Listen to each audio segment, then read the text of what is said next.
Assalamualaikum warahmatullahi wabarakatuh. Sebelumnya perkenalkan, nama saya Agis Faiza Gunawan dengan NIM 1244030049. Saya dari jurusan Manajemen Dakwah kelas 2A. Baik, pada kesempatan kali ini saya akan menjelaskan terkait pernyataan-pernyataan yang berhubungan dengan ilmu komunikasi. Langsung saja pada poin pertama. Poin pertama ada asal-usul ilmu komunikasi, retorika pada zaman Sokrates. Ilmu komunikasi berasal dari kata retorika, yaitu seni berbicara di depan umum untuk meyakinkan audiens. Di mana Sokrates, Plato, dan Aristoteles, retorika digunakan dalam forum-forum publik dan pengadilan di Yunani. Retorika adalah bentuk komunikasi lisan pertama yang terstruktur dan dipelajari secara sistematis. Lanjut pada poin yang kedua, dampak revolusi industri pada komunikasi. Pada masa lalu, alat transportasi seperti kuda, unta, dan delman digunakan untuk mobilitas dan menyampaikan pesan. Namun, revolusi industri di Inggris pada abad ke-19 menghadirkan inovasi seperti lokomotif dan mesin cetak yang membuat penyebaran informasi jadi lebih cepat dan luas. Hal ini mendorong lahirnya bentuk komunikasi massa seperti surat kabar dan telegraf. Lanjut pada poin yang ketiga, definisi komunikasi menurut Shannon dan Weaver. Shannon dan Weaver pada tahun 1949 memandang komunikasi sebagai proses transmisi stimulus dari pengirim penerima untuk memengaruhi perilaku. Mereka memperkenalkan model komunikasi linear yang terdiri dari pengirim atau sender, pesan atau message, saluran atau channel, penerima atau receiver, dan gangguan atau noise. Seperti itu. Dilanjut pada poin berikutnya, yaitu poin 4, pandangan Hofland tentang komunikasi. Karl Hofland, seorang psikolog, menyatakan bahwa komunikasi adalah proses memengaruhi perilaku seseorang melalui perangsang atau stimulus.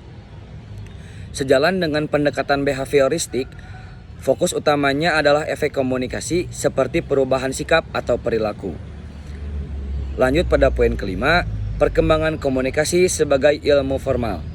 Setelah masa Benjamin Franklin pada tahun 1700 sampai 1870 yang banyak berkontribusi dalam media cetak, ilmu komunikasi mulai diajarkan secara formal di universitas. Harold D. Laswell adalah tokoh penting yang merintis studi komunikasi melalui model terkenalnya, yaitu Who Says What in Which Channel to Whom with That. Seperti itu.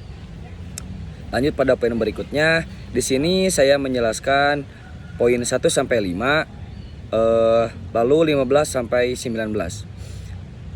Poin berikutnya, poin 15, komunikasi penting dalam membangun konsep diri kita, aktualisasi diri, kelangsungan hidup, memperoleh kebahagiaan, terhindar dari tekanan dan ketegangan, dan memupuk hubungan dengan orang lain.